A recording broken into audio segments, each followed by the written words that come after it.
I stand here today as a survivor.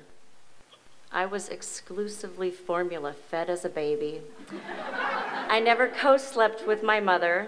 I watched entirely too many episodes of The Brady Bunch and The Love Boat, and did not eat anything organic until I was probably about 25. We enjoyed prepackaged Hostess desserts and red Kool-Aid by the gallons. I come from divorced parents who both worked full-time, enforcing a childhood at that time that was labeled latchkey. It would now be called illegal. Please call the CPS. And I don't remember what the other moms in the neighborhood even did, whether they worked or stayed home, if we discussed if breast was best at play dates, because we didn't have play dates. There was just go out and play with your friends. I only remember one family that was a little different from the rest of us, and I only recall this because of a horrible experience. You see, one day I went to my friend's house for a snack, and I saw what I thought was a jar of chocolate pieces on the counter. I asked if I could have a few, and my friend's mom said, "Of course, help yourself." I reached in, shoved a few in my hungry little mouth, and promptly spit them back out onto her faded bell-bottom jeans and brown-etched clogs. "Don't you like carob chips, my dear?" No wonder this friend would come to our house and eat all of our Hostess desserts.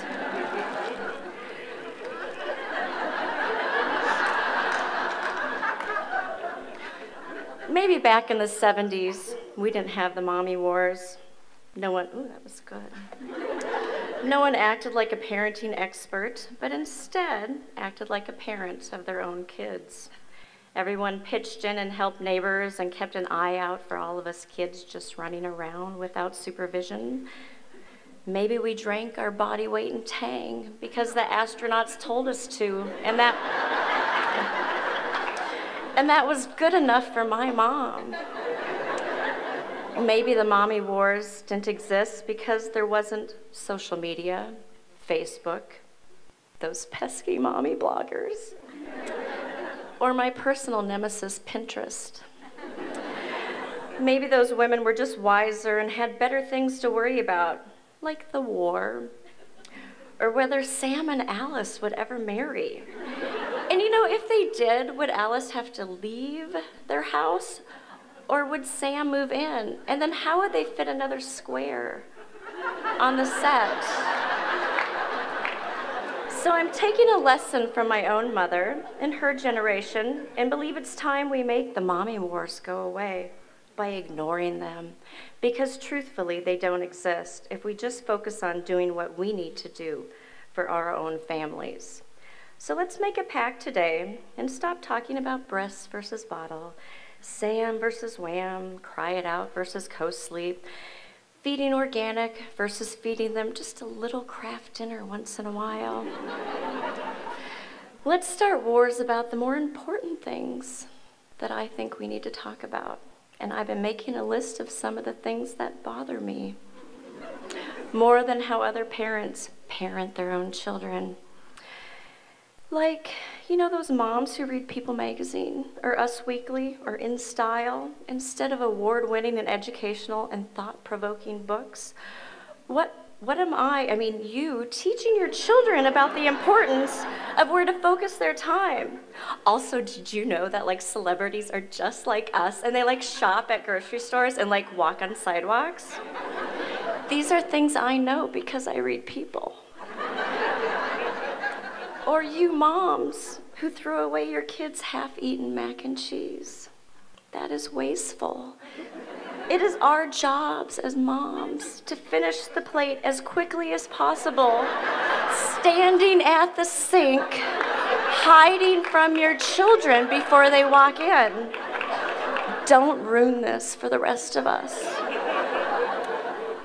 Or you moms driving your SUVs or hybrid eco-friendly things like, oh, I'm not gonna be a sellout and buy that minivan, even though I know it would be so much more convenient. but I'll be damned if I'll be one of those soccer moms. Oh, my swagger wagon set has you all figured out. I mean, it took me 7 years of motherhood to finally give in to the minivan. But the in-floor storage, the auto-sliding doors, the seating for 8, the low clearance for easy loading and unloading. I mean, sure, when you do have that twice-a-year date with your spouse, pulling up with the minivan in front of the new hip vegan restaurant seems a little awkward on a Saturday night. But by Monday, when you're driving carpool again, you forget your pain. These are the important subjects that I think we need to think about and we need to toast to over a glass of wine, as long as it's red wine, because I don't understand you moms who like white wine.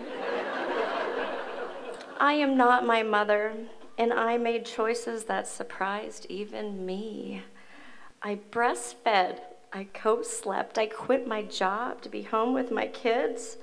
But boy, do I not keep a clean house. And I don't let my 11-year-old ride around the block by herself on her bike yet. But I do buy healthy snacks. Until today. Because this is really good. And I think I need to buy another package to share with my own kids. I thank my mom for making sure these were always in the snack cabinet and not worrying what other people thought. She and others mothered without a manual, and I hope without a worry of whether they were doing it right, without comparison, without guilt, without regret, and thankfully without carob chips. I think we can all take a lesson from the moms that came before us who didn't live with the mommy war myth that is now perpetuated by the media. As mothers who have experienced loss, mothers who've made tough decisions, mothers who never thought they could experience such joy and yet such pain. And as daughters, all of us reading here today, we owe it to ourselves to be at peace with our own choices. So I toast you with my tang and my hostess Ho Hos, that we just enjoy them together today as mothers, as daughters, and as women who may have differences in practice and opinion, but are unified in celebration and experience. Unless carob chips and white wine are truly your poison, but I promise you, I will not judge you.